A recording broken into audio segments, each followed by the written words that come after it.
আসসালামু আলাইকুম এভরিওয়ান, সবাই কেমন আছেন? আজকে আপনাদেরকে খুবই মজাদার একটা রেসিপি তৈরি করে দেখাবো। সেটা হলো কড়াই চিকেন। কড়াই চিকেনটা এমন এক রেসিপি যা ছোটো বড় সবারই খুবই পছন্দ। এটা লুচি দিয়ে, নান দিয়ে, রুটি দিয়ে, পরোটা দিয়ে খেতে অনেক ভালো লাগে। আমি এখানে 1 কেজি ব্রয়লার মুরগি নিয়েছি, ছোট ছোট পিস করে। কড়াই চিকেনের মুরগির মাংসগুলো একটু ছোট পিস করে হলে দেখতেও সুন্দর লাগে। এখানে আমি পুরো একটা মুরগি নিয়েছি, প্রায় 1 কেজির থেকে বেশি হবে।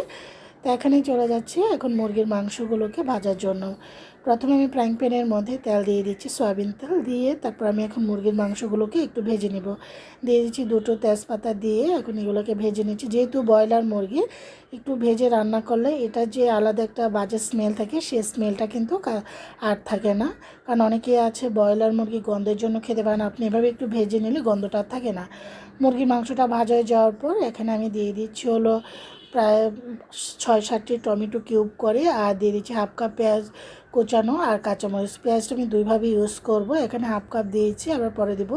এখানে 10-12টি কাঁচামরিচ মিডলে ফালি করে দিয়ে এখন আমি টমেটো সহ মাংসটার সাথে কষিয়ে নিয়েছি। আমি এখনও কোনো মশলা অ্যাড করছি না, আপনারা দেখতে পেয়েছেন। আমি টমেটোটা দেওয়ার পরে দিব। টমেটোটা দিয়ে একটু কষিয়ে নেওয়ার পর এখন দিয়ে দিচ্ছি 1.5 চামচ করে আদা রসুন বাটা, 1.5 চামচ রসুন বাটা, 1.5 চামচ আদা বাটা। এটা হলো মাংসের মশলা, স্বাদ অনুযায়ী লবণ।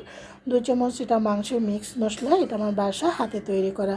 দেওয়ার পর এখন মাংসটাকে আমি নেড়ে চেড়ে ভালো করে মিক্স করে মশলাটার সাথে কষিয়ে নিয়েছি। তবে এটার মধ্যে কোনো পানি দেওয়ার প্রয়োজন নেই। এই মুরগিটার মাংস থেকে পানি উঠবে এবং টমেটোটা থেকেও কিন্তু যখন গলে যাবে তখন কিন্তু এটা কিন্তু দেখতে পাবেন ঝোলাকার হয়ে যাবে। এভাবে করে মিক্স করে নিয়ে এই যে দেখুন আস্তে আস্তে টমেটোটাও গলে আসছে এবং মাংসটা থেকে কিন্তু পানিও বের হচ্ছে। এই পানিটা দিয়ে কিন্তু মাংসটা সুন্দর ভাজা হয়ে যাবে। দেখতে পাচ্ছেন আস্তে আস্তে করে কিন্তু আমার কড়াই চিকেনের কালারটা চেঞ্জ হতে শুরু করছে আর এত সুন্দর গন্ধ বের হচ্ছে, আমি একাই উপভোগ করছি।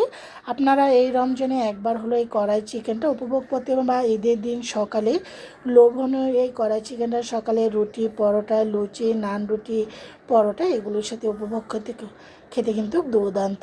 মাংসটা ভাজা হয়ে যাওয়ার পর এখানে আমি দিয়ে দিচ্ছি 1 কাপ পেঁয়াজ কুচানো, এটাকে একটু রিং রিং করে দিয়েছি এতে। তবে পেঁয়াজটা কিন্তু একদম গালিয়ে নেব না, আপনারা দেখতে পাবেন। এভাবে করে আমি পেঁয়াজের পরিমাণটা একটু বেশি দিয়েছি, আপনারা কম বেশি দিতে পারেন।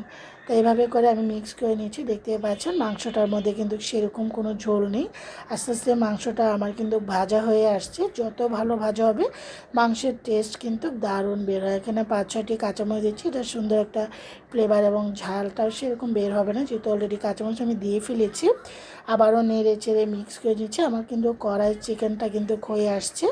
সুস্বাদু এই কড়াই চিকেনটা খেতে কিন্তু দারুণ হয়। চুলাতে এখানে 5 মিনিট ঢাকনা দিয়ে রেখে চলে যাচ্ছে সার্ভ করার জন্য। আলহামদুলিল্লাহ অনেক মজা হয়েছে। আপনার রুটি, পরোটা, নান, রুটি, লুচির সাথে খেতে পারেন। আশা করি সবার ভালো লাগবে। ভালো থাকেন। আল্লাহ হাফিজ।